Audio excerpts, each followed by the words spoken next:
The wreath and the flowers in front of the podium represent those conflicts that the United States has been involved in the last 250 years.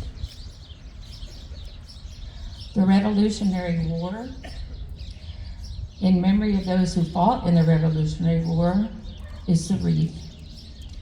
The War of 1812, which was a war between Great Britain and U.S., which is sometimes called the Second War for our independence, when Great Britain was seizing U.S. ships, trading with France, and capturing our sailors to be used on their ships. In memory of those fought in the War of 1812, a red, white, and blue bow is placed on the wreath. The Civil War, which is the only war that was fought upon U.S. land. In memory of those in the Civil War, a yellow rose is placed on the wreath. The Spanish-American War, which involved the ship the Maine, which was sunk by the Spanish. A white rose is placed on the wreath. World War I and World War II, we have a bouquet of poppies, which is placed on the wreath. The Korean War, which lasted 3 years, is in memory of those who fought in the Korean War, is a blue rose placed on the wreath.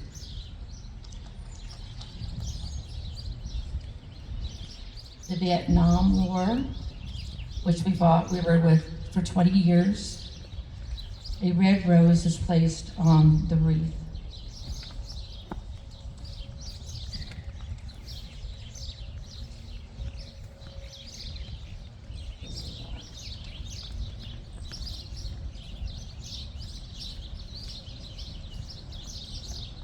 Evidently, I lost my place there.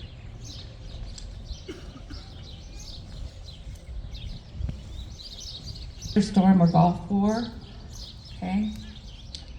And in remembrance of those of Operation Desert Storm, we have a semicircle of poppies.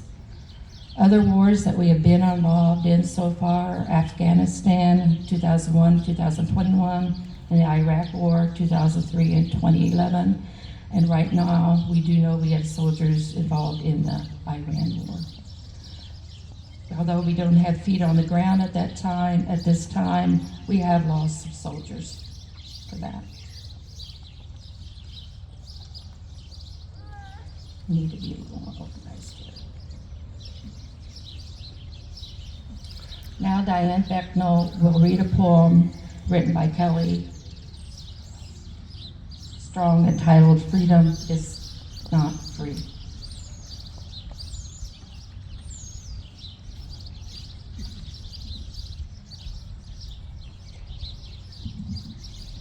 Freedom is not free. I watched the flag pass by one day.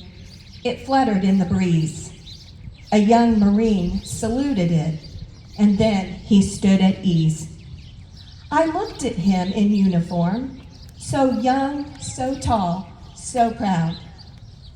With hair cut square and eyes alert, he'd stand out in any crowd. I thought, how many men like him had fallen through the years?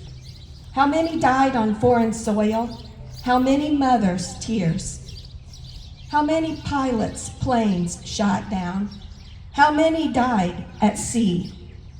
How many foxholes were soldiers' graves? No, freedom is not free. I heard the sound of taps one night when everything was still. I listened to the bugler play and felt a sudden chill.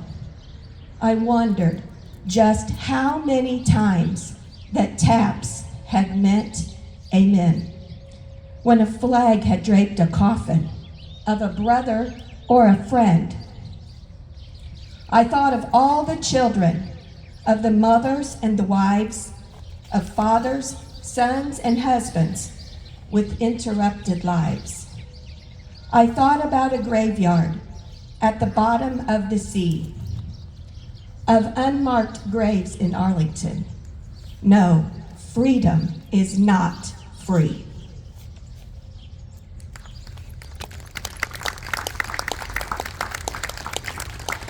Thank you, Diane. Now I would like to introduce our main speaker for today, Colonel Jim Allen. Colonel Jim Allen is a Technical Director for Operational Science and Engineering of the U.S. Army Engineer Research and Development Center's Construction Engineering Research Laboratory in Champaign, Illinois. He is responsible for technical leadership on programs in combat engineering, warfighter and emergency support and training, land and ranges, where he leads a highly interdisciplinary team of approximately 150 federal and contracted staff. His military experience includes deployments with the 1st Cavalry Division, Engineer Brigade, 416th Theater Engineer Command, 412th Theater Engineer Command, and NATO International Officer Exchange Program, along with the command's all the company and senior field grade officer levels. He was awarded numerous military awards, including the Legion of Merit, Meritorious Service Medal, Air Assault Badge, and the Combat Action Badge. Jim retired as a colonel in 2022 after 32 years of military service in the Army, Army Reserves, and National Guard, culminating as a faculty instructor for the Army War College. He is a licensed professional engineer in the state of Illinois and a member of American Legion Post 263 in Lincoln, Illinois. Jim lives in Lincoln with his wife Natalie and their three daughters. He is now the grandfather of Josiah James in 2025. Please welcome Colonel James Allen.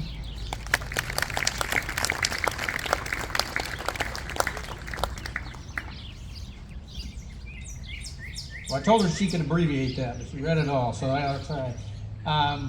Well, good morning. It's an honor and a privilege to be here with you this morning on this beautiful Memorial Day. I commend you for the patriotism of this small town. It's really neat to drive in and see the flags and see the volunteers and have such a meaningful event. I've gotten to where on Memorial Day I kind of make it a habit of going to the Congressional Medal of Honor website and looking at the most recent recipient of the Congressional Medal of Honor to remember. Just in March of 2026, Staff Sergeant Michael Alice was awarded the Congressional Medal of Honor in a ceremony at the White House. It was for acts and mortal wounds that he withstood in August of 2013. He was 25 years of age. He served as an infantryman with the 1st Brigade Combat Team of the 10th Mountain Division. And in Afghanistan on that date, he was a squad leader, 25 years old. An attack came on the base. He heard an explosion. He directed his men into the bunkers for safety, and then he immediately ran towards the explosion and the fire that was happening. A large concrete truck that was not packed with concrete, but rather explosives, outside of the wall of the base exploded, created a breach in the wall, and a complex attack then occurred with indirect fire of mortars and artillery, as well as direct small arms fire with grenades and rocket-propelled grenades, and insurgents penetrating through the wire onto the airfield and into buildings. Mike Alice took extreme action of leadership, ran from point to point directing fire, gathering coalition forces, including a Polish officer, Lieutenant Chapicha, and driving back the forces along with many others.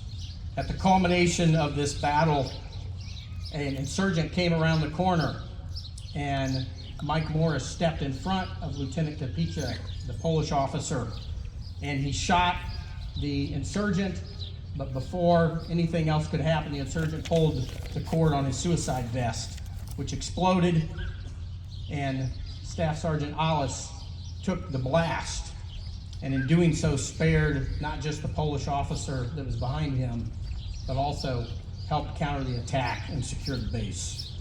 In awarding the Congressional Medal of Honor, This Polish officer, who is now a lieutenant with a family and wife and children, arrived and emphasized that Mike Alice was the first American soldier to ever receive the highest Polish award for bravery in an act of service as well.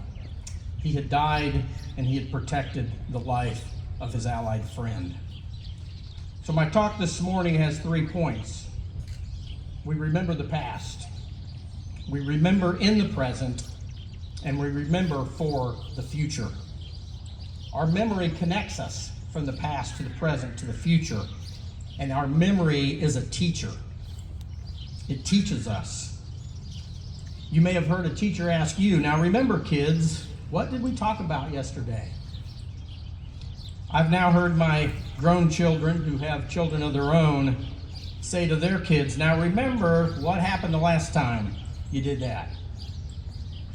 So remembering is important, and we gather here this morning to remember.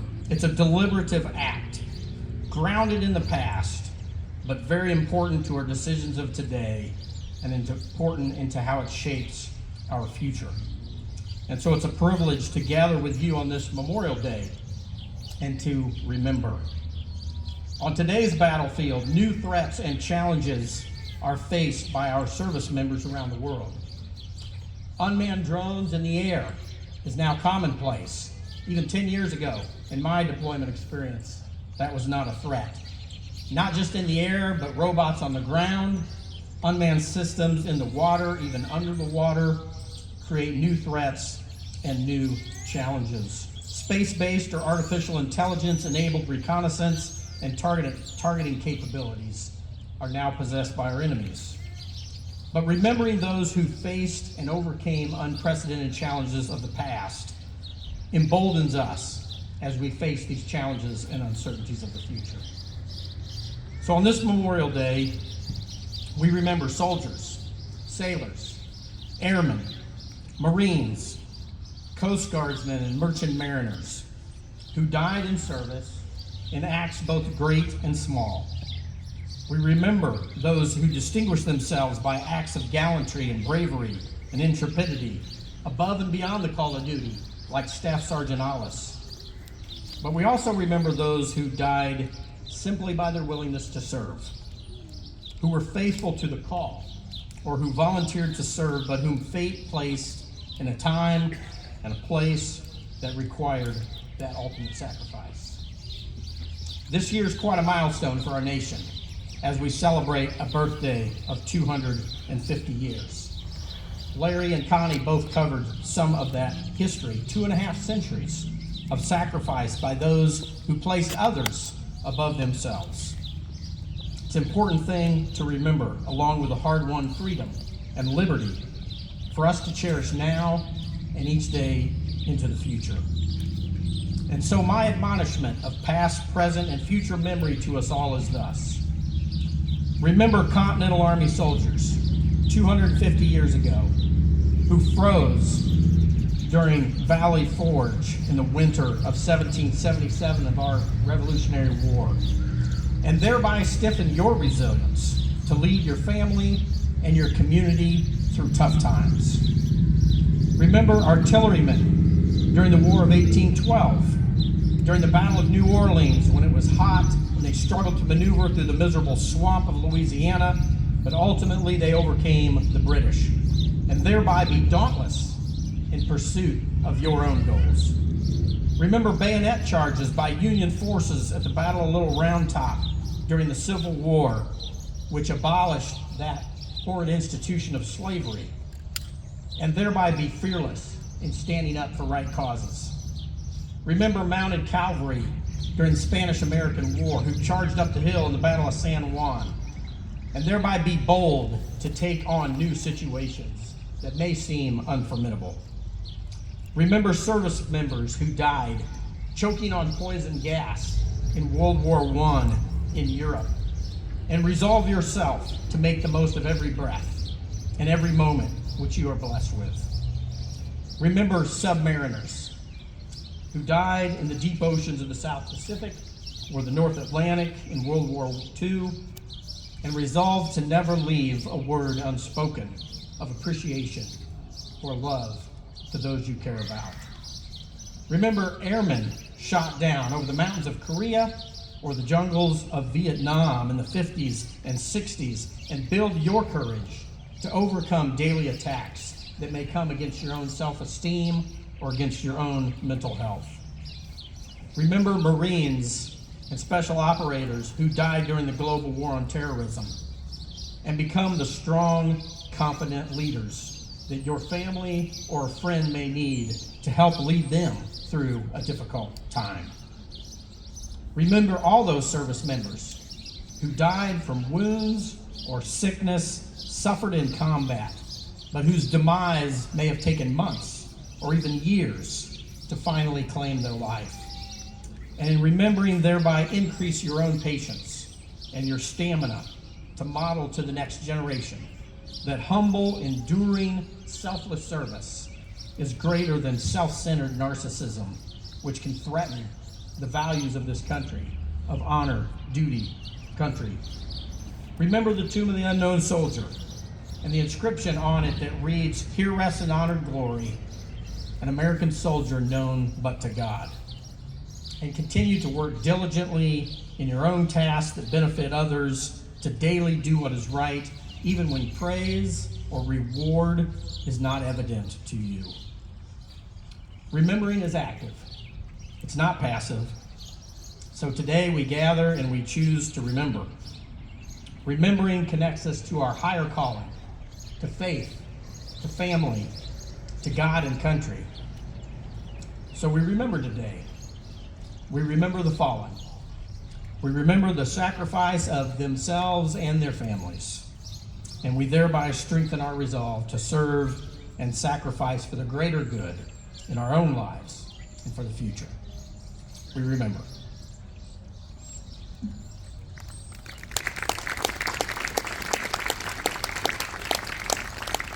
Thank you, Colonel Allen. You know, I look out here and I don't see a lot of people, but I think everybody's under the shade.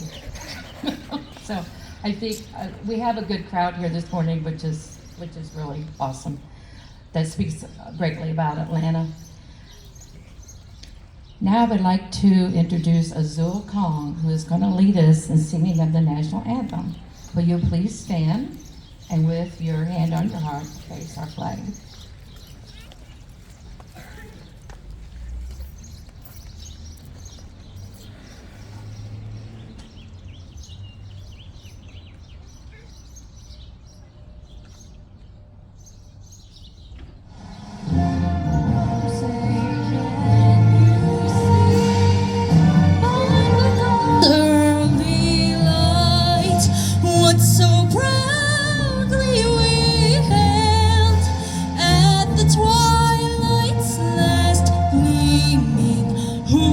Stripes and bright stars through the perilous fight, o'er the ramparts we watched were so gallantly streaming, and the rockets' red glare, the bombs bursting in air, gave proof through the night that our flag was still there.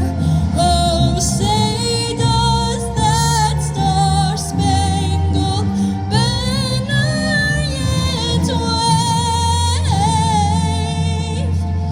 o'er the land of the free and the home of the